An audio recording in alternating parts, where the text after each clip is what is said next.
Monsieur le Président, Monsieur le Ministre, Madame la Présidente de la Commission des Finances, mes chers collègues, c'est un bon budget, Monsieur le Ministre, que vous nous présentez là. Si nous étions dans une période normale.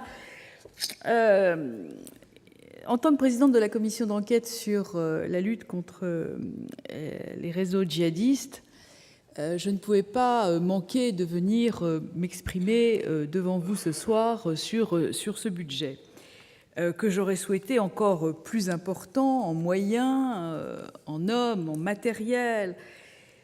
Bon, allons droit au but et sans évidemment critiquer surtout pas ni votre action, ni les forces de police et de gendarmerie, comme tous les collègues qui m'ont précédé à cette tribune. Je voudrais quand même vous dire mon inquiétude et pour tout dire mon interrogation à la suite du documentaire qui a été diffusé dimanche soir sur M6 sur le thème des réseaux djihadistes en France. L'équipe de journalistes est parvenue à remonter une filière de vente de drapeaux à la gloire de Daesh, dont le cœur était dans le département de l'Ain. En dépit des précautions prises par les journalistes pour masquer le nom des rues, ce sont les habitants du village concerné qui ont prévenu les forces de l'ordre, après avoir eux-mêmes reconnu les lieux à la télévision. Cette anecdote pourrait en rester là si elle ne venait malencontreusement renforcer ma conviction que nous n'avons pas assez de moyens, que nous ne mettons pas assez de moyens dans la lutte contre ces réseaux djihadistes. Je connais votre détermination, vous connaissez la nôtre. De ce point de vue-là, pas d'ambiguïté. Il y a manifestement un décalage grandissant entre nos moyens de lutte contre ces réseaux et leur récente mutation. Nous avons aujourd'hui sur notre territoire des filières qui travaillent à l'apologie et au financement du terrorisme. Ces mêmes filières se sont imposées comme la direction des ressources humaines de l'ennemi que nous sommes partis affronter en Irak et en Syrie. Monsieur le ministre, j'ai lu avec beaucoup d'attention les rapports budgétaires. Pas un ne mentionne le mot de terrorisme. Pas un ne mentionne les enjeux auxquels notre budget va devoir faire face. Alors bien sûr, il s'agit d'un rapport budgétaire, mais enfin, ces moyens vont bien devoir servir à quelque chose. Et nous sommes bien contraints aujourd'hui d'utiliser nos forces de police, de gendarmerie et tous les moyens que nous avons à disposition pour lutter contre ces réseaux. On n'est quand même pas dans un cas de figure tout à fait classique d'un rapport budgétaire tout à fait normal dans une époque tout à fait tranquille. Nous sommes et la délinquance de tous les jours n'est pas la délinquance djihadiste à laquelle nous avons à faire face aujourd'hui. Il faut quand même appeler un chat un chat. Alors, dans le cadre de l'état de droit, bien entendu, auquel nous sommes tous attachés, nous avons voté avec plus ou moins de bonne humeur le 13 novembre dernier un texte contre le terrorisme, interdiction administrative de sortie du territoire, blocage des sites Internet avec beaucoup de difficultés et ces sites faisant l'apologie du terrorisme, création d'un délit d'entreprise individuelle. Mais tout ça ne va pas suffire. Je discutais ce matin avec votre collègue François Rebsamen, et en lui demandant s'il s'était bien assuré que ces djihadistes étaient bien répertoriés par notamment les services de la NPE. Parce que des informations que nous pouvons avoir montrent quand même que ces gens partent et fraudent obstinément et avec beaucoup d'entrain nos services sociaux. Alors même si les sommes ne sont pas très importantes, il n'y a absolument aucune raison que nous financions par notamment les assurances sociales ou surtout les indemnités chômage ces gens qui vont simplement faire des actions terroristes et criminelles en Syrie ou en Irak. Alors, nous devons travailler à une meilleure coordination des services de sécurité des aéroports, notamment assurer ce contrôle de mobilité que réclament les polices de l'air et des frontières depuis longtemps.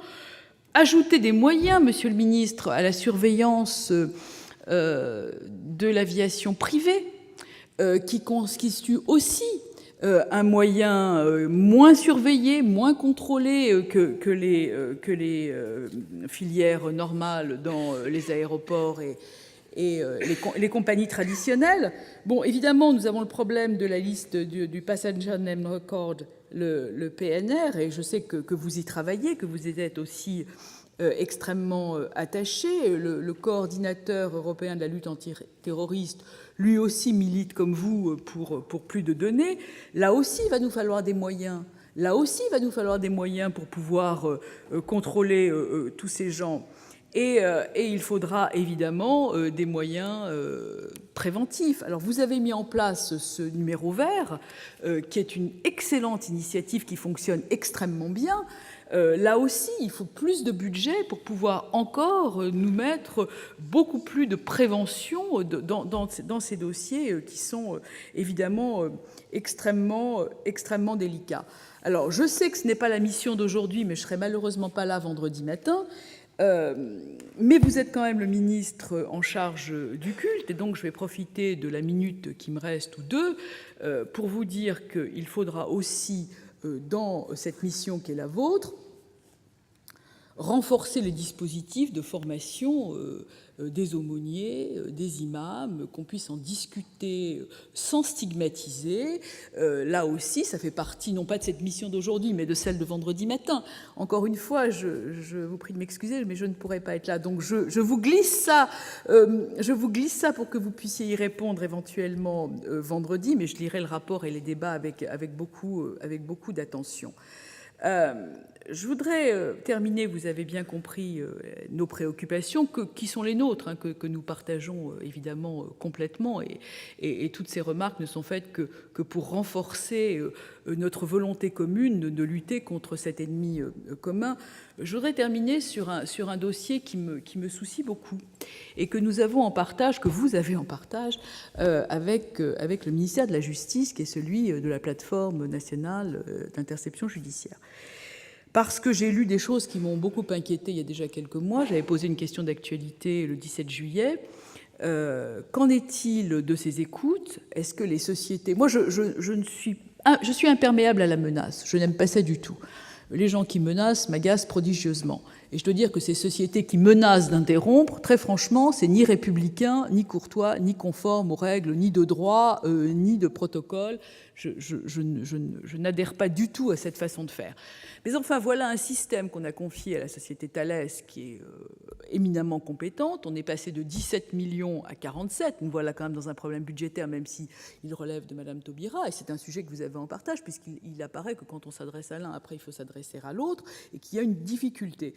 Donc, si vous avez aimé le logiciel Louvois, vous adorerez la plateforme d'écoute judiciaire. J'aimerais avoir votre sentiment, ou alors que vous m'indiquiez, Monsieur le Ministre, s'il faut en parler à Madame Taubira dans le cadre de son budget, parce que, encore une fois, et dans le cadre des procédures qui nous intéressent, je pense que les écoutes sont quand même un moyen extrêmement important.